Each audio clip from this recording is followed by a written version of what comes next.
Hi friends, welcome back to my channel. ఇక్కడైతే మేము శ్రీనగరాకి వచ్చామండి. బెంగళూరులోని శ్రీనగరాలో ఉన్న శ్రీ బండే మహాకాళి అమ్మవారి టెంపుల్కి అయితే వచ్చామండి. ఇదిగోండి, ఇదే శ్రీ బండే మహాకాళి అమ్మవారి టెంపుల్.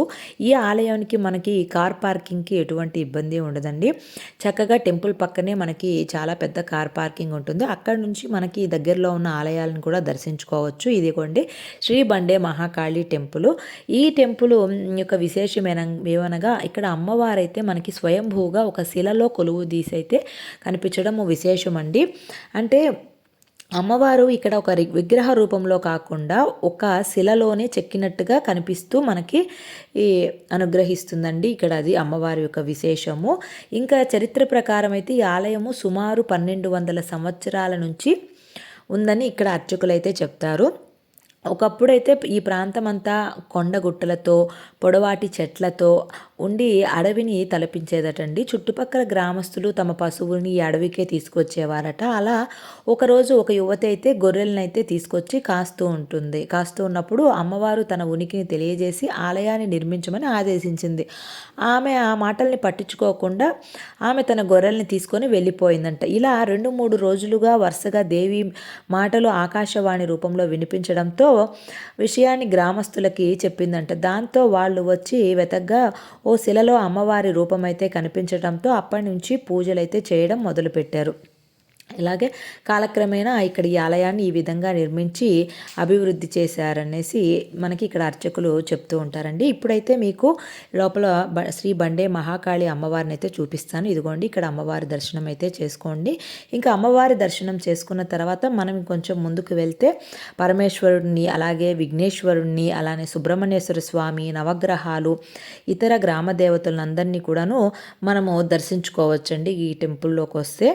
ఇంకా అంతేకాకుండా మామూలుగా అమ్మవారికి అయితే ఇక్కడ నిమ్మకాయ దండలు అయితే వేస్తూ ఉంటారు కదా, అట్లా కాకుండా నిమ్మకాయ దీపాలు వెలిగించటం కూడా ఇక్కడ మనకి చూపిస్తారండి. అంటే ఇక్కడ భక్తులు కూడా అమ్మవారికి నిమ్మకాయలతోటి దీపాలను అయితే వెలిగిస్తారు ఇక్కడ. ఇంకా అట్లానే త్రిశూలానికి కూడా నిమ్మకాయనైతే గుచ్చుతారండి ఇక్కడ. అంటే గుచ్చి ఇక్కడ తమ పైన ఉన్న దిష్టి దోషాలని పోతాయనేసి ఒక విశ్వాసం అనమాట. అట్లానే మనకి ఇక్కడ దిష్టి తీయించుకోవాలనుకున్న వాళ్ళు మనకి ఇక్కడ నిమ్మకాయ, టెంకాయ, అట్లానే ఇంకా వివిధ వస్తువులతోటైతే మనకి ఇక్కడ దిష్టి అయితే తీస్తారండి. మనకి పర్ హెడ్ అయితే ఒక 120 రూపీస్ అయితే ఛార్జ్ చేస్తారు. మనం వాటిని అయితే ఆ టెంపుల్ ఆవరణంలోనే అమ్ముతారండి. టెంకాయ, నిమ్మకాయలు, ఇంకా వివిధ రకాల వస్తువులు అయితే అమ్ముతారు. ఆ వస్తువుల్ని మనం ఇక్కడ తీసుకొని వస్తే ఇక్కడ ఉన్న సభ్యులైతే మనకి టెంపుల్లో ఉన్నవాళ్ళు ఇక్కడ మనకి దిష్టి తీయించుకోవాలన్న వాళ్ళు, దిష్టి దోషం ఉన్నవాళ్ళు దిష్టి తీయించుకొని ఇంకా దిష్టి పోతుందనే ఒక విశ్వాసంతో వస్తారండి. అంతేకాకుండా ఇక్కడైతే మనకి ఈ మామూలుగా శుక్రవారం, మంగళవారము చాలా బాగా భక్తులైతే వస్తారండి ఇక్కడ అమ్మవారిని దర్శించుకోవటానికి. ఇదిగోండి, ఇక్కడైతే మనము దిష్టి తీయించుకోవాలనుకుంటే ఇక్కడ ఈ విధంగా ఒక సంచిలో అన్నీ పెట్టి అమ్ముతారండి. నిమ్మకాయలు, టెంకాయ వగైరా వస్తువులు అయితే మనకి కవర్లో ఇస్తారు. 120 రూపీస్ అలా ఛార్జ్ చేస్తారండి. ఇవి తీసుకొని మనము టెంపుల్కి కొంచెం ముందు అటు సైడ్ బ్యాక్ సైడ్గా వెళ్తే అక్కడైతే వాళ్ళు దిష్టి తీస్తారు. ఇదిగోండి, ఈ విధంగా ఈ వస్తువులు అయితే ఇస్తారండి. ఇవి తీసుకొని ఈ విధంగా చూడండి, ఇక్కడైతే వీళ్ళు ఈ విధంగా ప్రాసెస్ అయితే చేస్తారు. ఇంకొంచెం ముందుకు వెళ్తే వాళ్ళు అవన్నీ కూడా దిష్టి వస్తువులన్నితోటి దిష్టి అయితే తీస్తారండి. ఇది ఇక్కడ టెంపుల్ యొక్క మనకి దిష్టి దోషాలు ఉంటే పోతాయని ఒక విశ్వాసం అండి.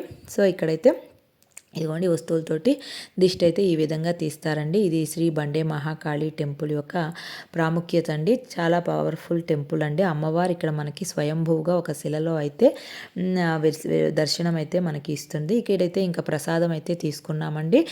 ఇక్కడ నుంచి మనకి ఎదురుగానే మనకి వీరభద్రస్వామి టెంపుల్ అయితే ఉంటుందండి. చెప్పాను కదా, ఇక్కడ మనము పక్కన కార్ పార్కింగ్ అయితే ఉంటుంది. కారు ఒక చోట పార్క్ చేసుకొని మనం ఇక్కడైతే మనము 4 టెంపుల్స్ని అయితే కవర్ చేసుకోవచ్చండి. ముందైతే శ్రీ బండే మహాకాళి టెంపుల్, ఇప్పుడు ఎదురుగా అయితే మనకి వీరభద్రస్వామి టెంపుల్ ఉంటుంది. వీరభద్రస్వామి టెంపుల్ తర్వాత దర్శనం అయిన తర్వాత ఇంకొంచెం ముందుకు వెళ్తే మనకి గవి గంగాధర టెంపుల్ ఉంటుందండి, ఈశ్వరుడిది.